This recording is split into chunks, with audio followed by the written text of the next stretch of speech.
ഇന്നത്തെ റെസിപ്പി ഒരു ഈവനിങ് സ്നാക്കാണ്. കുട്ടികൾ സ്കൂൾ വിട്ട് വന്നാൽ കൊടുക്കാൻ പറ്റിയ നല്ലൊരു സ്നാക്കാണിത്. മുട്ട കൊണ്ടാണ് നമ്മളിത് തയ്യാറാക്കുന്നത്. അപ്പോൾ ഇതെങ്ങനെയാണ് ഉണ്ടാക്കുന്നത് നോക്കാം.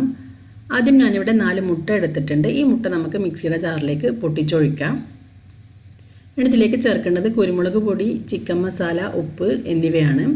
അപ്പോൾ നമുക്ക് ഒരു 1/2 ടീസ്പൂൺ കുരുമുളക് പൊടി, 1/2 ടീസ്പൂൺ ചിക്കൻ മസാല, കുറച്ച് ഉപ്പ് ഇത്രയും ചേർത്ത് നമുക്ക് ഈ ഒരു മുട്ട നന്നായിട്ട് അടിച്ചെടുക്കണം.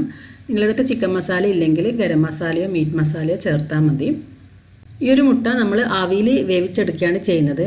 അപ്പോൾ നമ്മളിത് മിക്സിയിൽ അടിച്ചെടുത്തിട്ടില്ലെങ്കിൽ ഈ ഒരു മസാലയും കുരുമുളക് പൊടിയെല്ലാം ഒരു ഭാഗത്ത് മാത്രമായിട്ട് നിൽക്കും വെന്ത് വരുന്ന സമയത്ത്. അപ്പോൾ അതുകൊണ്ടാണ് മിക്സിയിലിട്ട് അടിച്ചെടുക്കുന്നത്. ഇനി നമുക്ക് ആദ്യം ഒരു പാത്രത്തിലേക്ക് കുറച്ച് നമ്മൾ എന്തിലാണ് ഈ ഒരു മുട്ട ഒഴിക്കുന്നത് അതിലേക്ക് കുറച്ച് ഓയിൽ ഒഴിച്ചിട്ട് നന്നായിട്ടൊന്ന് തടവി കൊടുക്കാം. അതിനുശേഷം നമുക്ക് മുട്ട അടിച്ച് ഇതിലേക്ക് ഒഴിച്ചു കൊടുക്കാം. അപ്പോൾ ഞാനിവിടെ മുട്ട നന്നായി അടിച്ചെടുത്തിട്ടുണ്ട്. ഇനി നമുക്ക് ഈ ഒരു നെയ്യ് തടവിയ പാത്രത്തിലേക്ക് ഇത് ഒഴിച്ചു കൊടുക്കാം.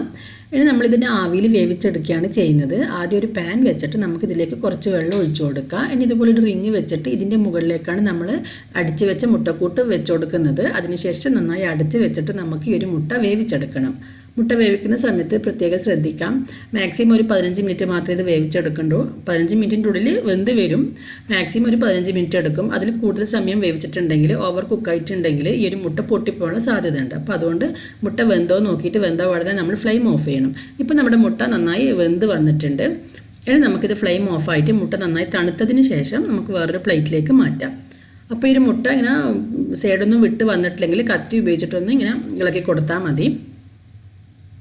അപ്പോൾ ഞാൻ മുട്ട ഒരു പ്ലേറ്റിലേക്ക് മാറ്റിയിട്ടുണ്ട്. ഇനി നമുക്കിതിനൊന്ന് കട്ട് ചെയ്തെടുക്കാം. അപ്പോൾ നിങ്ങളുടെ ഇഷ്ടാനുസരണം ഈ മുട്ട നിങ്ങൾ ചെറുതോ വലുതായിട്ട് കട്ട് ചെയ്തെടുക്കാം. ആദ്യം നമുക്കിതിൻ്റെ 4 സൈഡും ഒന്ന് കട്ട് ചെയ്തെടുക്കാം. അതിനുശേഷം നമുക്ക് ചെറിയ കഷ്ണങ്ങളാക്കാം. അപ്പോൾ ഞാനിവിടെ മുട്ട ചെറിയ കഷ്ണങ്ങളാക്കി എടുത്തിട്ടുണ്ട്. ഇനി നമുക്ക് ഇതിന് മൈദയിലൊന്ന് കോട്ട് ചെയ്തെടുക്കണം. ഞാനിവിടെ 1/4 കപ്പ് മൈദ എടുത്തിട്ടുണ്ട്. ഈ മൈദയിൽ നമുക്ക് ഈ മുട്ട ഒന്ന് കോട്ട് ചെയ്തെടുക്കാം.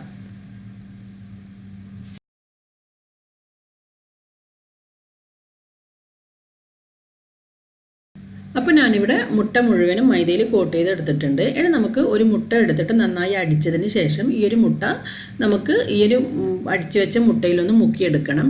അപ്പോൾ ഞാനിവിടെ ഒരു മുട്ട എടുത്തിട്ടുണ്ട്. ഇനി നമുക്കിതിലേക്ക് ചേർക്കേണ്ടത് കെച്ചപ്പാണ്. ഞാനിവിടെ 2 ടേബിൾ സ്പൂൺ ടൊമാറ്റോ കെച്ചപ്പ് എടുത്തിട്ടുണ്ട്. ഇത് നമുക്കിതിലേക്ക് ഒഴിച്ചു കൊടുക്കാം. ഈ ഒരു കെച്ചപ്പ് ചേർക്കുമ്പോൾ നമ്മുടെ ഈ ഒരു മുട്ടക്ക് നല്ലൊരു ടേസ്റ്റ് കിട്ടും. ഇപ്പോൾ ഈ ഒരു കെച്ചപ്പ് ഒഴിച്ചിട്ട് മുട്ട നന്നായിട്ടൊന്ന് അടിച്ചെടുക്കാം. ഇനി നമുക്ക് നമ്മൾ ഈ ഒരു കോട്ട് ചെയ്ത് വെച്ച് ഈ മുട്ട നമ്മൾ ഈ അടിച്ച് വെച്ച മുട്ടയിലൊന്ന് മുക്കിയെടുക്കുകയാണ് വേണ്ടത്. ഒരു 1/2 ടീസ്പൂൺ മുളക് പൊടി കൂടി ചേർക്കുന്നുണ്ട്. ഈ ഒരു മുളക് പൊടി നിങ്ങൾക്ക് എരിവ് വേണമെന്നുണ്ടെങ്കിൽ മാത്രം ചേർത്താൽ മതി. അപ്പോൾ ഞാൻ മുട്ട നന്നായി അടിച്ചെടുത്തിട്ടുണ്ട്. ഈ മുളക് പൊടിക്ക് പകരം കുരുമുളക് പൊടി വേണമെങ്കിൽ കുരുമുളക് പൊടി ചേർക്കാം. ഇനി ഞാനിവിടെ കുറച്ച് ബ്രെഡ് ക്രംസ് എടുത്തിട്ടുണ്ട്. ഇപ്പോൾ ഇത്രയാണ് നമുക്ക് വേണ്ടത്. നമുക്ക് ആദ്യം ഈ ഒരു മൈദയിൽ കോട്ട് ചെയ്ത് വെച്ച മുട്ട അടിച്ച് വെച്ച മുട്ടയിൽ ഒന്ന് മുക്കിയതിന് ശേഷം ബ്രെഡ് ക്രംസ് കൊണ്ട് കവർ ചെയ്തെടുക്കുകയാണ് ചെയ്യുന്നത്.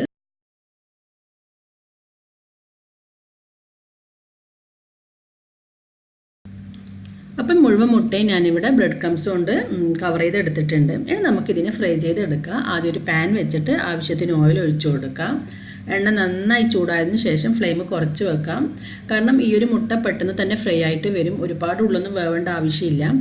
അപ്പോൾ എണ്ണ നന്നായി ചൂടായതിനു ശേഷം നമുക്കിത് ഇട്ട് കൊടുക്കാം. നമ്മളിത് ഫ്രൈ ചെയ്യുന്ന സമയത്ത് ശ്രദ്ധിക്കേണ്ട ഒരു കാര്യം, നമ്മൾ ഫ്രൈ ചെയ്യുമ്പോൾ ഒന്നിച്ച് തന്നെ ഇട്ടിട്ട് ഫ്രൈ ചെയ്യാം. ഒരു വലിയ പാനിൽ ആവശ്യത്തിന് ഓയിൽ ഒഴിച്ചിട്ട് ഒന്നിച്ചിട്ട് ഫ്രൈ ചെയ്യാം.